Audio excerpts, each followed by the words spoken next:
पश्चिम बंगालमध्ये खेला होबे तब्बल 15 वर्षांनंतर दीदी म्हणजेच ममता बॅनर्जी यांच्या सत्तेला भाजपनं सुरुंग लावलाय।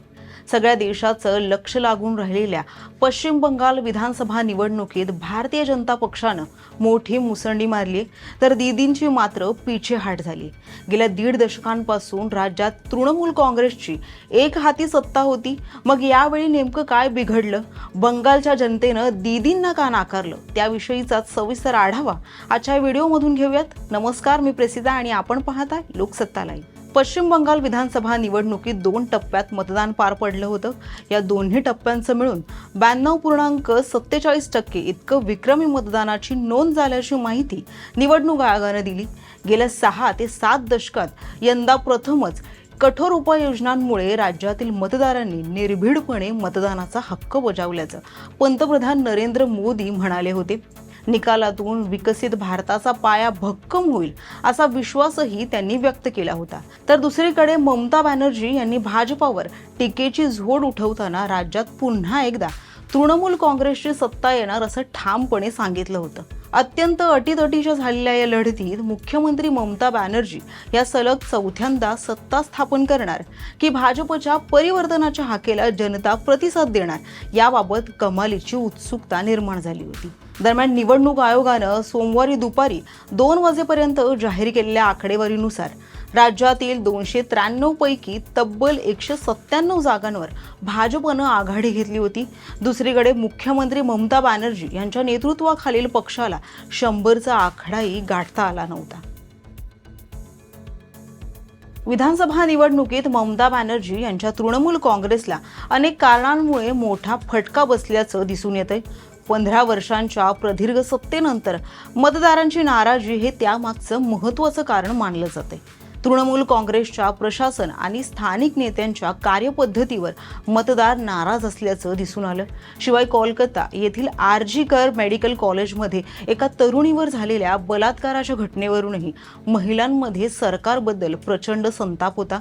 तृणमूलची पारंपरिक महिला मतदार यामुळे मोठ्या प्रमाणावर दुरावल्याचंही सांगितलं जातंय। स्थानिक पातळीवर रेशन वाटप, भरती प्रक्रिया आणि सरकारी योजनांच्या लाभासाठी मागितल्या जाणाऱ्या कथित कमिशनमुळे ग्रामीण भागात सत्ताधाऱ्यांची प्रतिमा डागाळली होती। त्यातच तृणमूल काँग्रेसवर होणारा तुष्टीकरणाचा आरोप आणि त्याविरोधात भाजपनं केलेलं आक्रमक हिंदुत्ववादी राजकारण यामुळे हिंदू मतदारांचं मोठं ध्रुवीकरण झालं, ज्याचा फटका हा तृणमूलला बसला। अनेक मतदारसंघांमध्ये तृणमूल काँग्रेसच्या नेत्यांमध्ये झालेले अंतर्गत हेवेदावे आणि तिकीट वाटपावरून नाराजी यामुळे कार्यकर्त्यांमध्येही समन्वयाचा अभाव दिसून आला। ममता बॅनर्जी यांच्या पराभवाचं आणखी एक कारण म्हणजे राज्यातील बेरोजगारी आणि औद्योगिक विकासाचा अभाव। यामुळे तरुण मतदारही तृणमूल काँग्रेसपासून दुरावला गेला। त्यातच पक्षाचे अनेक ज्येष्ठ नेते आणि मंत्री भ्रष्टाचाराच्या आरोपाखाली तुरुंगात असल्यानं किंवा चौकशीच्या फिरत असल्यानं प्रचाराची धुरा सांभाळण्यासाठी प्रभावी नेतृत्वाची कमतरता भासल्याचं दिसून आलं। राज्यात निवडणूक आयोगानं राबवलेली मतदारांची विशेष फेरतपासणी मोहीम निवडणुकीतील वादाचा सर्वात मोठा केंद्रबिंदू ठरली। या मोहिमेअंतर्गत मतदार यादीतून तब्बल 9 लाख मतदारांची नावं वगळण्यात आली, ज्यामुळे एकूण मतदारांची संख्या ही 7.66 कोटींवरून 6.75 कोटी इतकी झाली। या दरम्यान निवडणूक आयोगाची ही मोहीम आपल्या समर्थकांना मतदारापासून वंचित ठेवण्याचं एक कारस्थान असल्याचा आरोप तृणमूल काँग्रेसने केला। भाजपने मात्र या मोहिमेचं समर्थन करून राज्यातील घुसखोरीचा मुद्दा उचलून धरला। सीमावर्ती जिल्ह्यांमधील बेकायदा स्थलांतरित आणि बोगस मतदारांना बाहेर काढण्यासाठी ही स्वच्छता मोहीम आवश्यक असल्याचं भाजपने म्हटलं। या एकत्रित कारणांमुळे ममता बॅनर्जींच्या नेतृत्वात निवडणूक लढवूनही तृणमूल काँग्रेसला यावेळी अपेक्षित असं यश मिळालं नाही आणि सत्तेपासून त्यांना पायउतार व्हावं लागलं।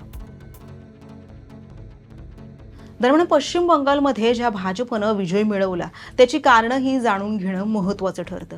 राजकीय विश्लेषकांच्या मते पश्चिम बंगालच्या निवडणूक प्रचारात भारतीय जनता पक्षानं प्रखर हिंदुत्वाचा अजेंडा राबवला।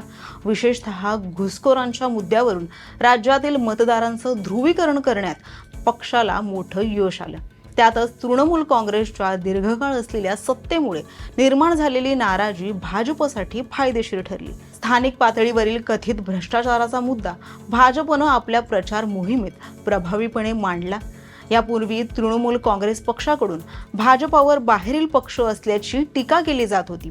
मात्र या निवडणुकीत भाजपनं स्थानिक बंगाली संस्कृती, सण, खाद्यपदार्थ आणि स्थानिक देवतांचं महत्त्व अधोरेखित करून ही ओळख पुसण्याचा यशस्वी प्रयत्न केला। शमीक भट्टाचार्य यांच्यासारख्या जुन्या जाणत्या स्थानिक नेत्यांना मुख्य प्रवाहात आणल्यानं भाजपला मोठा फायदा झाला।